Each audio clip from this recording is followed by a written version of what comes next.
आज आम कलाहांडी जिलार रामपुर ब्लॉक अंतर्गत सांदुल नदी उपरे एक बैरेज निर्माण होची टूटा गाँव रे आमे आसी पहुंचीचु।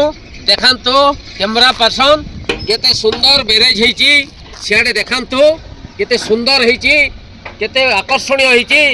एठी पानी हला परे हजार हजार चाषी उपकृत हेबे तांकर मरुड़ी वंचित हेबे अनेक चाषी तांकर अर्थनीति सुदृढ़ हेबो। देखंतु सांदल नदी उपरे बैरेजटा होईची कोटी कोटी टंकार मूल्य रे निर्मित होईची ए बैरेजटा। ये देखंतु काम वर्तमान चालुची किछि दिन पर कामटा सरी जीवा बोधे सरी जाई पारे संपूर्ण होई पारे। देखंतु याडे देखंतु कैमरा पर्सन केते सुंदर होईची।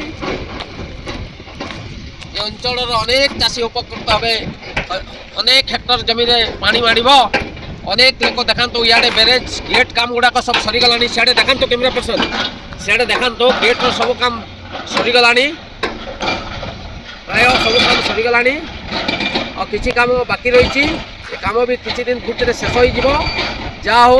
बहुत दिन प्रतीक्षित पर ए अंचल बहुत दिन प्रतीक्षित पर अंचल को गोटे बैरेज देइचंती सरकार देला परे ए अंचल अनेक अर्थनीति सुदृढ़ हेबो अनेक लोक धान चाष रे उपकृत हो तांकर पारिवारिक अर्थनीतिर अभाव दूर हेबो।